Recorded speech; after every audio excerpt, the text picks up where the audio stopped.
Monsieur Abdoulaye Gueye, bonjour et merci d'avoir accepté notre invitation dans cette rubrique consacrée aux technologies de l'information et de la communication. Cette semaine, nous mettons un coup de projecteur sur les bibliothèques et centres d'archives, ces lieux souvent discrets mais essentiels dans la société du savoir. Merci d'être au bout du fil pour répondre à nos questions. Merci beaucoup, monsieur Youssouf. Et merci également de nous avoir invités à cette émission pour parler du livre, de la lecture, mais surtout faire la promotion des bibliothèques et des centres d'archives. Merci. C'est moi qui vous remercie. La semaine des bibliothèques et des centres d'archives, c'est du 22 au 25 avril 2025.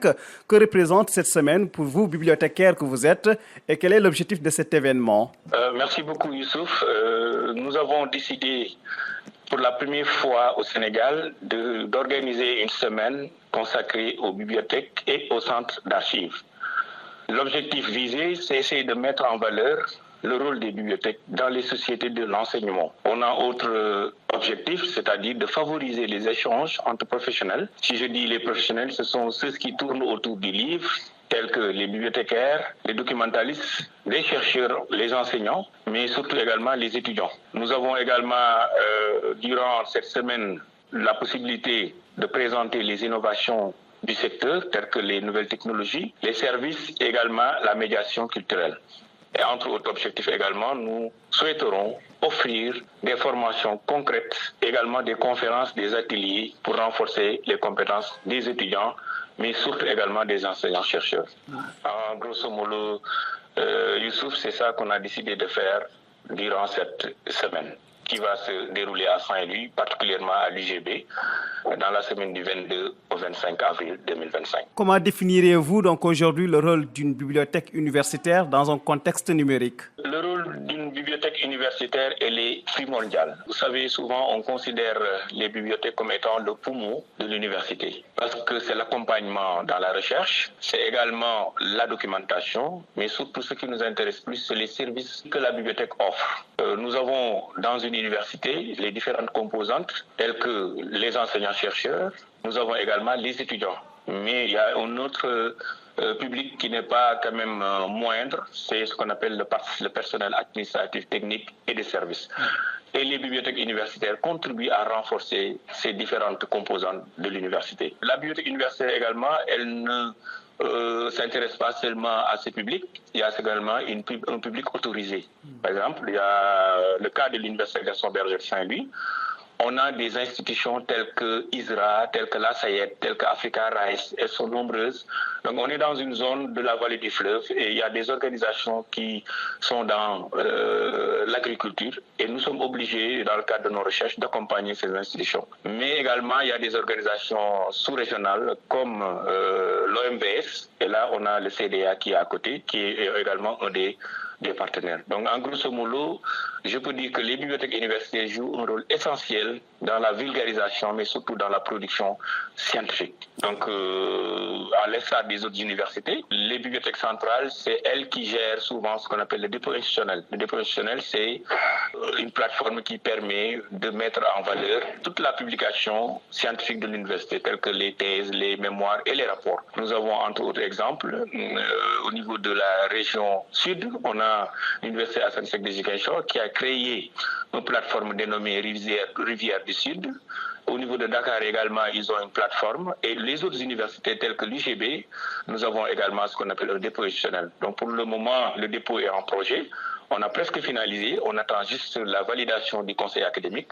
Donc si le conseil académique donne à la bibliothèque centrale le quitus, et après la semaine des bibliothèques, pourquoi pas lancer le dépôt de l'université Gaston Berger. Si je vous comprends bien, la BU de l'UGB, elle s'adapte aux besoins des étudiants et des chercheurs dans ce contexte de technologie, de l'information et de la communication.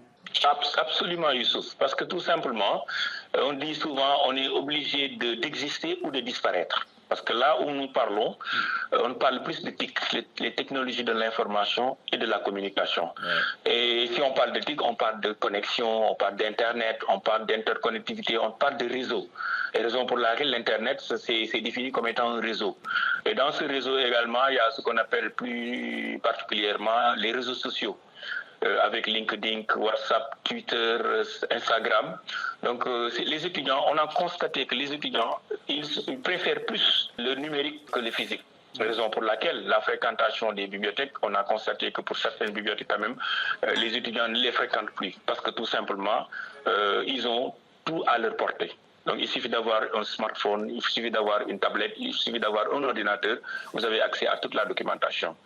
Nous, pour ne pas être en reste, on a décidé en tant que bibliothèque universitaire de trouver les étudiants là où ils sont, c'est-à-dire essayer de leur proposer des plateformes numériques qui disposent des informations sur la recherche, mais également sur les cours. Donc, de ce fait que si l'université Gaston Berger, particulièrement la bibliothèque centrale, joue ce rôle, nous sommes obligés d'être en phase et de pouvoir gérer et satisfaire les besoins de ces étudiants. Mesdames, Messieurs, je rappelle que vous suivez votre rubrique Invité TIC sur Radio Sénégal. Notre invité est Abdoulaye Gueye. Il est le directeur de la BU de l'UGB. Monsieur Gueye, quels sont les défis ou les grands défis actuels des bibliothèques universitaires? Les grands défis des bibliothèques universitaires, souvent, c'est le financement. Donc, souvent, les bibliothèques des universités dépendent du budget des universités, pour se répéter. Donc, ça veut dire quoi? Ça veut dire que dans les budgets des universités, on a une petite ligne qui est accordée aux bibliothèques. Donc, je prends l'exemple de la BU de l'UGB. Donc, cette ligne-là ne permet pas parfois d'acheter les ouvrages. Cette ligne également ne permet pas, bien entendu, d'être au diapason des nouvelles technologies de l'information parce qu'il nous faut acheter des ordinateurs, il nous faut acheter des tablettes, il nous faut s'abonner à des bases de données. Rien que, je donne un exemple pour ne pas faire de la publicité, une seule base de données. Récemment, cette année, avec le budget de l'université, on s'est abonné à une base à hauteur de presque 10 000 euros. Donc, ces 10 000 euros-là, si on a une seule base qui fait 10 000 euros, si on a 4 bases de données, vous voyez ça que ça fait. Ça peut même bouffer tout le budget de la bibliothèque centrale. Donc, on a un défi lié à la faiblesse des budgets.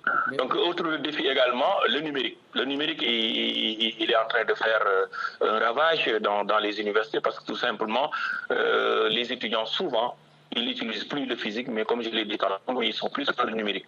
Donc nous, par exemple, si on n'a pas ce qu'il nous faut pouvoir être à la réponse des étudiants, donc vous voyez ce que ça fait. Mais néanmoins, quand même, à l'UGB, on a tout fait pour essayer d'aménager un parquet informatique, une vingtaine de machines pour permettre aux étudiants, même si les ouvrages qu'ils cherchent ne sont pas dans les rayons, on peut également leur donner une alternative. On a également récemment, avec l'appui de l'ANSD, Agence nationale de la statistique et de la démographie, mis à la disposition des étudiants des tablettes pour la consultation des ressources en ligne.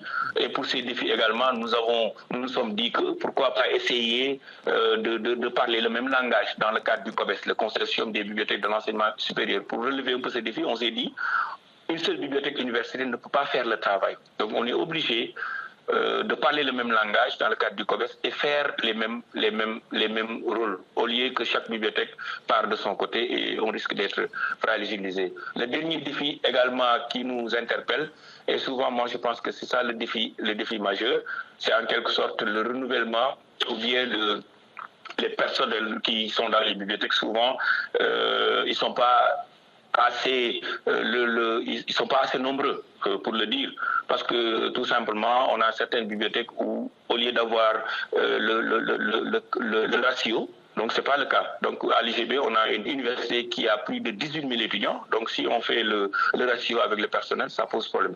Donc heureusement que les autorités sont conscientes et c'est le moment de saluer et de remercier également monsieur le recteur, le professeur Maguette Ndiaye, qui est en train de faire un excellent travail pour accompagner la bibliothèque parce qu'il sait le rôle que la bibliothèque est en train de jouer. Raison pour laquelle il n'hésite pas sur les moyens, il est en train de tout faire son possible pour que quand même nous accompagner à pouvoir réussir cette mission. Sachez que Youssouf, les défis sont énormes, mais je pense que si on est ensemble, on pourra relever ces défis. Bien sûr, on pourra relever ces défis. Et très rapidement sur l'intelligence artificielle, de plus en plus on parle de l'IA. Est-ce que vous, à la BU de l'UGB, vous avez commencé à utiliser des outils d'IA et puis pour faciliter la recherche documentaire ou l'indexation des contenus? Merci beaucoup. Excellente question, Youssouf. Ça veut dire que vraiment vous êtes au courant quand même de ce qui se passe dans les universités. Parce que je dis souvent à mes étudiants, Parce que là, pour information, donc la bibliothèque centrale, c'est elle qui gère un peu le cours de méthodologie de la recherche documentaire. Nous sommes obligés de travailler avec toutes les UFR pour désigner les personnes qui font ces cours-là. Donc, à chaque fois, je parle avec mes collègues en leur disant que si on ne fait pas face à l'IA, à l'intelligence artificielle, on risque d'être à l'oubliette ou aux oubliettes. Parce que tout simplement, les étudiants commencent à maîtriser, bien entendu, l'IA. Mais la question que je vais poser, ou la question que je me pose souvent, est-ce que l'IA peut remplacer l'humain? Et là, la réponse est déjà non. Parce que tout simplement, l'IA ne peut pas faire un prêt. L'IA également ne peut pas écouter un étudiant et l'orienter. L'IA, il y a beaucoup de choses que l'IA ne peut pas faire. Mais par contre, l'IA peut contribuer à être plus efficace. Ce qu'on faisait en 2 heures, 3 heures de temps, moi je le fais maintenant en 10 minutes. Ce que je faisais en 10 minutes, je peux le faire en 1 minute. Donc j'ai dit à mes collègues, par exemple le catalogage, vous l'avez dit tantôt, il y a ce qu'on appelle le catalogage assisté par l'intelligence artificielle. On peut cataloguer 1000 documents en moins de 20 minutes. Donc le catalogage, c'est-à-dire c'est le traitement technique et intellectuel du document. Donc ce catalogage-là, l'IA peut nous le faire. Donc là, ça permet de gagner du temps. Ce qu'on peut dire également par rapport à l'IA, récemment on a fait une présentation par un collègue qui nous a montré qu'on peut même créer une IA qui peut gérer directement les bibliothèques. Par exemple, je m'explique. Si vous posez une question à cette IA vous dira que je n'ai pas de solution ou bien je n'ai pas de réponse par rapport à cette question. Parce que tout simplement, cette IA-là a été configurée pour parler et pour répondre des aspects liés à la bibliothèque. Pour vous dire que, en grosso modo, si nous, en tant que bibliothécaires, on ne se forme pas pour anticiper sur ce que l'IA va donner, on risque de ne plus faire le travail correctement. À défaut, on perdra du temps pour réaliser ce qu'on peut faire en maximum de temps. C'est très clair, Monsieur Gueye, Monsieur Abdoulaye Gueye. Il est le directeur de la bibliothèque universitaire de l'UGB. L'UGB, c'est l'université Gaston Berger de Saint-Louis du Sénégal. Merci d'avoir répondu à nos questions. Nos remerciements également à nos fidèles auditeurs. Merci à tout le monde d'avoir choisi Radio Sénégal pour vous informer. Retrouvez ce numéro sur les plateformes digitales de la RTS. Rendez-vous dimanche prochain, s'il plaît à Dieu.